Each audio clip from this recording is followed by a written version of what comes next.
half a century, Father. I'd sense it if you were hiding something. Perhaps he sensed that it was you who was hiding something. King Durin III, exploring the Dwarf Lord from the Lord of the Rings. Hi everyone, welcome back. I'm Terry and this is Marvelous Videos. The timeline of Middle-earth is explored in great depth in the brand new Amazon Prime Lord of the Rings series, The Rings of Power. Perhaps greater depth than we have ever seen before. Despite the fact that Peter Jackson's The Hobbit trilogy recounted Bilbo Baggins' first experience with the One Ring, the events of the Rings of Power take place in the midst of the Second Age of the mythical Middle-earth. The clans of humans, elves and dwarfs come together to form an alliance to defeat the supreme evil when the wicked and evil Dark Lord Sauron first rises to power and begins to forge the One Ring. Tolkien's World War II military experiences served as a significant source of inspiration for the tale. Tolkien was motivated by the notion that the powers of the world could come together to combat the Nazi cause in the face of the threat of fascism. The Hobbit movie trilogy expanded on the importance of the dwarves. Jackson developed the concepts in a trilogy that matched The Lord of the Rings in scale,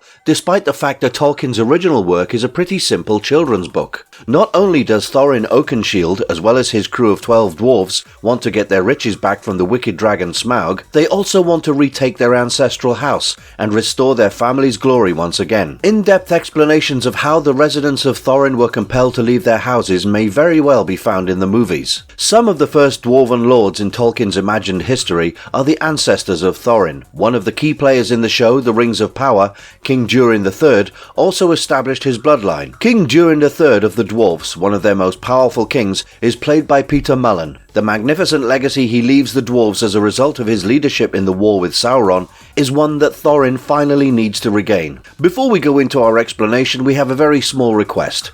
If you like our content, please support us by subscribing to our channel. This is a small click for you, but for us, it means a lot. Thank you. Now, let's begin. Tell me, do you not think it's a coincidence that an elf should just land on our doorstep now? The origins and evolution of King Durin III.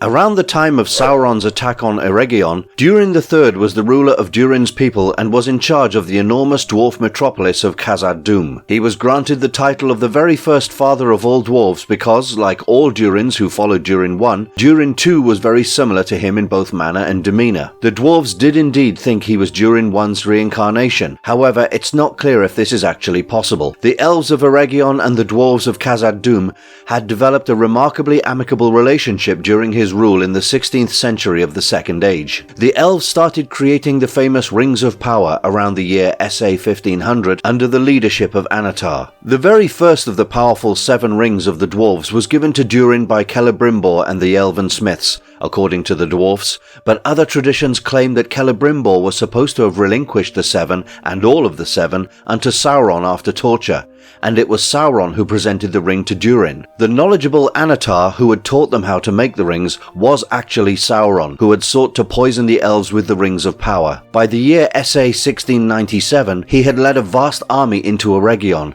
having realized that he would be unable to rule over either the elves or the dwarves by making use of the rings. Durin responded by sending a large army of dwarves to Celebrimbor's assistance. But with the downfall of Eregion, his troops were pushed back and the great doors of Durin were closed. The doors of Durin, sometimes referred to as the West Gate, Elven Door, or West Door of Moria, were erected inside the walls of Moria within the gloomy peaks of the Silvertine Mountains and constituted the western entryway to the enormous dwarven metropolis of Khazad-dûm. But their efforts weren't in vain, as Elrond was eventually able to flee and build the haven of Imladris up in the north, thanks to Durin's aid. Sauron's attack on Eregion was simply the commencement of his efforts to conquer all of Middle-earth. In addition, his servants raided Ered Mithrin and also Gundabad, blocking off contact between the Iron Hills and Durin III. As a result, during his reign, the partnership of dwarves and men was brought to an end. Despite the fact that Eregion was taken, Durin III's troops were too many and too courageous, and his halls were too deep and powerful for Sauron to ever seize. Durin III made a brief appearance in the introductory flashback scene in the Lord of the Rings movie, The Fellowship of the Ring, as one of the 7 dwarf lords who received power rings from the Aldurin prince Celebrimbor. All of the rings that were handed to the elves, dwarves and mankind were fashioned by skilled artisans who had been duped by Sauron, who covertly produced the One Ring to govern all the rest of the ring bearers. Durin III is the obvious candidate to hold the Ring of Thráin, which is the most impressive of all the Dwarf's 7 rings. Durin III rules over the mighty city of Khazad-dûm in the Lord of the Rings television show, The Rings of Power. Throughout the Lord of the Rings, Khazad-dûm is also referred to as Moria, and it's this powerful dwarven realm that is eventually overrun by the cruel orcs in the Third Age of Middle-earth. The rest of the dwarf lords who receive the rings remain unnamed in Tolkien's original storyline, but all the mysterious rings of power can reveal further information about the functioning of this mythical land's political order. Durin III finally hands down the powerful Ring of Thráin to his child Durin IV, who is supposed to be portrayed by newcomer Owain Arthur in the show The Rings of Power. According to the behind-the-scenes video that has been shown thus far,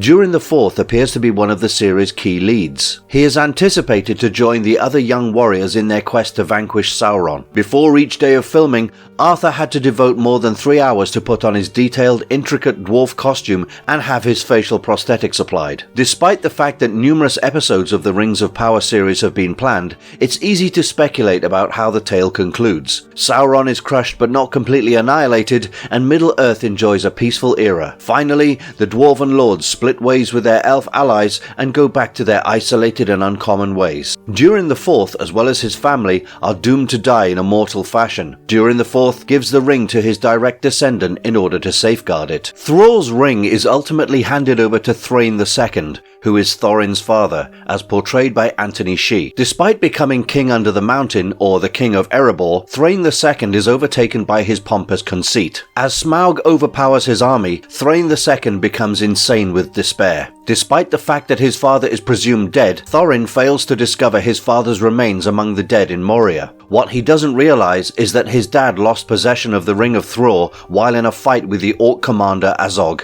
who gave it back to Sauron. After being imprisoned by the Necromancer, Gandalf, played by Ian McKellen, goes on to discover Thráin II. The Necromancer's identity isn't disclosed in the original books of The Hobbit, although it's indicated in subsequent works written by Tolkien that this mystery character is a type of incarnation of Sauron. Afterwards, Gandalf learns that Thráin II was tortured for intelligence, but he decided to keep Moria's secrets hidden. Thráin II is killed in a battle with the evil forces when Saruman, played by Christopher Lee, Elrond, played by Hugo, and also Galadriel, played by Cate Blanchett, arrive to save Gandalf from the wicked Necromancer. Thorin brings back the dwarf's legacy by regaining Moria in the movie The Battle of the Five Armies, despite never taking custody of his father's ring from him. Thorin's demise ushers in a new age of peace for the dwarfs. It isn't until Moria is once again taken by Sauron's army in the Fellowship of the Ring movie that all these warm-hearted and hard-working blacksmiths are compelled to return to combat. A little something about the Durin dynasty. The Rings of Power TV series, produced by Amazon, depicts Durin's folk at their peak in Khazad-dûm. However, an interesting thing that many of us notice is that there are a large number of these dwarves called Durin. The first glimpses of the Rings of Power reveal a dazzling array of new locations, people and events set in the Second Age of Middle-earth, nearly 3,000 years before the Fellowship of the Ring. A significant portion of the story from the Second Age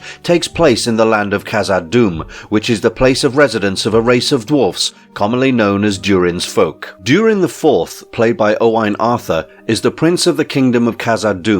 Disa, played by Sophia Nomvetti, are slated to be two of the main protagonists in the Rings of Power. Durin III, the monarch of Khazad-dûm and one of the first bearers of the mythical dwarven Rings of Power, is their father. These dwarves of Khazad-dûm, or Moria as it's subsequently called, play a significant role in numerous critical wars in Tolkien's fictitious Second Age that show the Rings of Power is expected to be set in, which notably includes the defeat of the wicked Dark Lord Sauron in the conclusion of the Second Age. To put things into perspective briefly, so many dwarfs in Khazad-dûm are named Durin because of their ancestors, with all Moria dwarves having descended from Durin I in the First Age of Middle-earth. As a result, each one of Moria's first 5 kings was called Durin, with numbers being used to differentiate them from each other in honor of one of their race's founding members, with Durin I being recognized by the name Durin the Deathless, thanks to the power of his lineage. As a result, all Khazad-dûm dwarfs have come to be known by the name Durin's folk, because they're a collection of all Durin I's forebears. Durin's folk occupied the land of Khazad-dûm during the Years of the Trees, according to Tolkien's The Silmarillion, and prospered there for the rest of the First Age. Following the conclusion of the War of Wrath, as well as the destruction of Belegost and Nogrod, many of the dwarves from these two cities went to Khazad-dûm, expanding its population and blending with Durin's folk, and the word was later used to apply to all dwarves who dwelled in Lord of the Rings Moria. Durin I also formed the Durin's folk line of dwarfs, earning the moniker Durin the Deathless owing to his long and distinguished life. Durin was thought by the dwarves living in Khazad-dûm to be reborn 6 times among his descendants after his demise, late during the First Age, giving rise to the succeeding 5 Durin lineages that reigned in the kingdom of Khazad-dûm until the conclusion of the Fourth Age. As a consequence, mapping this dwarven lineage in history strongly influences why many dwarves in this series are called Durin. Even though only Durin IV and Durin III had a direct effect on the story's Second Age plot, they are depicted as 2 components in a long sequence of Durin's folk dating back to the Valar's founding of the Dwarves, which explains why Durin is such a common dwarven title in the Rings of Power. Durin III appears briefly in the introduction of the Fellowship of the Ring when he gets one of the 7 dwarven rings. Durin appears in greater detail in the Rings of Power in his reign as King of Khazad-dûm. There can be no trust between hammer and rock. Eventually one or the other must surely break. Everything you need to know about King Durin III in Rings of Power. Durin was originally the title of a dwarf who made an appearance in the Old Norse poetry Volsupa, and it means sleepy. Durin III was titled after the great Durin I, and all the dwarves believed that each dwarf king who had the name Durin had the soul of the original Durin I within him. They thought Durin III was an incarnation of the first Durin in part, however it's uncertain whether this is true. It's worth noting that dwarves rarely revealed their real names to outsiders. It's said that Durin was a moniker given to the very first dwarf by folk who hailed from the north, and that his original name is lost or forgotten. Durin III may have had a distinctive name that wasn't similar to that of Durin I and also Durin II. However, his name was recorded as Durin III by men due to his physical attributes or his brilliance as a monarch. Because this is merely a hypothesis that hasn't been verified or backed by data, it can't be concluded, but it can be speculated about. Durin III's treasure box is opened in the 2nd episode of the Rings of Power, and something shines from within it. But what could it be? The viewers can't see what's within the box due to the angle, although there are some hints. One hypothesis is that it's the Silmarils, the 3 jewels fashioned by Feanor from the spirit of the mythical 2 trees of Valinor prior to the First Age. Morgoth had taken the Silmarils and deemed them so lovely that he'd looked into their breathtaking depths for weeks, according to Celebrimbor. It nearly converted the great foe's heart, which would make having such a jewel extremely useful. This may have been a premonition, but it's possible that it wasn't. The Silmarils are said to have vanished in the sky, earth and sea, making them extremely rare and unusual. It's far more likely to be Mithril, a valuable silver metal that shines in the same way as the thing that was inside King Durin's box did. The only known site of Mithril in all of Middle-earth is the kingdom of Khazad-dûm, and as dwarves are famed for their mining skills, it's possible that they came upon some of the precious Mithril before finding the Silmaril. Mithril is lighter and tougher than good quality tempered steel, and the dwarves could use it to construct armor and an inlay known as Ithildin. In the Second Age, the metal was utilized to construct the doors of Durin, and it could be used to build Celebrimbor's tower. In the TV series, we encounter Galadriel, played by Morvith Clark, as a young child who perfectly describes the elves' innocent and happy life by observing that they had no term for death, as the elves imagined that their happiness would last forever and that the light was never going to go out. After that, the elves began to war against Morgoth, the strongest of all angels who was originally known as Melkor. Galadriel left her homeland in Valinor to aid in his defeat in Middle-earth, although the conflict lasted ages. Following the assassination of Galadriel's brother by Sauron, an evil sorcerer devoted to Morgoth, she sets out to locate him herself.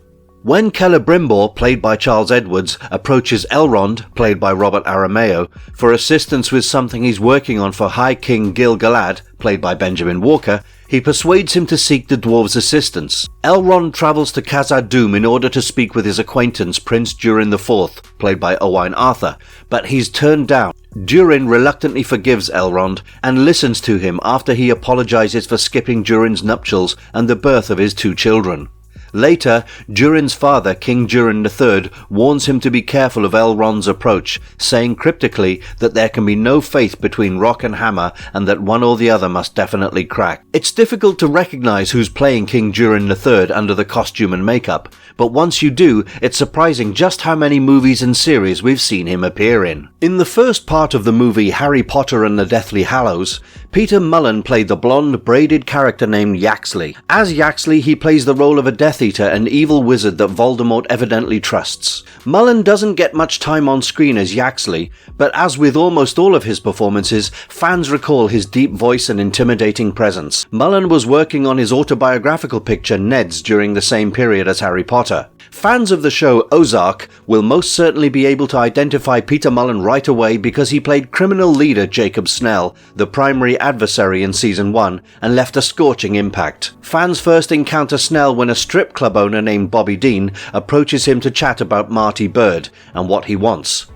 Both actor Jason Bateman as well as the executive producer of the show, Chris Mundy, have stated that they were keen to cast Mullen as Snell. King Durin is definitely an interesting character whose entire lineage plays an important role in the Lord of the Rings series, and we can expect to see some of his successors having significant roles in the Amazon Prime series, going by the episodes that we have watched so far. And if you liked our content, don't forget to leave a like and subscribe to us if you haven't already. Have a good one. Thanks for watching, and see you next time.